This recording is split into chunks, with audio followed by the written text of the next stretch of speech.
Welcome to Deadly Nightshade, where we talk about chilling tales of terror. I'm your host, Belladonna.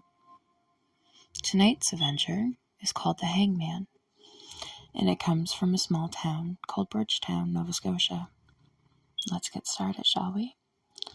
The prettiest little town in Nova Scotia. That's the unofficial motto of Bridgetown. Population of 949. Which was incorporated in 1897. Victorian houses line the streets. The small town shops are huddled close together, and people greet each other warmly on every street corner. An annual triathlon in the summer and a cider festival in the fall draws happy crowds. It's quiet and peaceful, and that's exactly how the townfolk like. But then, the townfolk aren't the ones spending their evenings at the stem to stern bed and breakfast. They aren't the ones who have discovered Bridgetown nights can be anything but quiet and peaceful.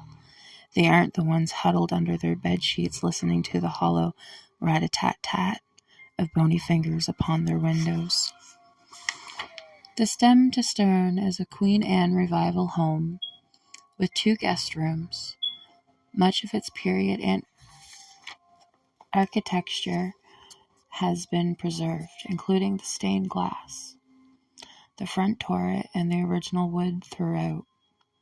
Bridgetown was once a vital shipbuilding town with plenty of wealth, and the beautiful homes reflect this heritage. They also have the perfect look for a movie about a haunted house. And in the case of the Stem to Stern, the perfect ghost. One week after purchasing the property, the owner was awoken with a start by an odd sound she assumed was caused by the wind. She slipped out of bed and went down the stairs to make sure all was well, and to get a drink of water. She passed the storage room. She paused. The air drifting under the door was unnaturally cold, and then she heard a sound that chilled her to the bone. Rat-a-tat-tat, rat-a-tat-tat.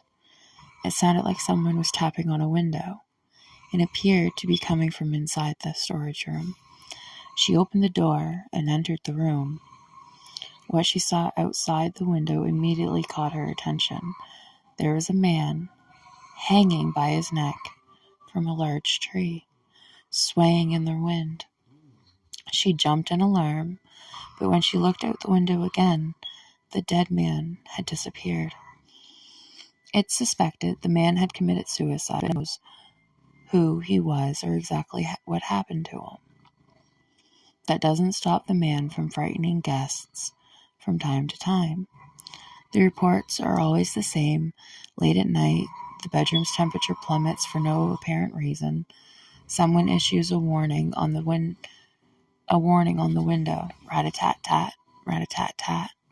But then, instead of hanging from the tree outside, the man suddenly appears in the hall or room. His face is distorted with pain, and his neck is twisted and bruised. It's a terrifying vision that forces guests to scream and shout,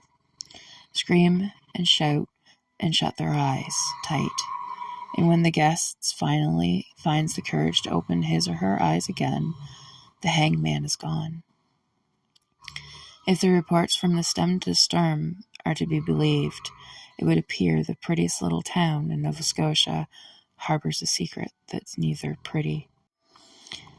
Thanks so much for listening to Deadly Nightshade. Let's connect on YouTube under Deadly Nightshade with an I with a 1 instead of an I in night, an XX. If you're loving what you're hearing, I'd be so honored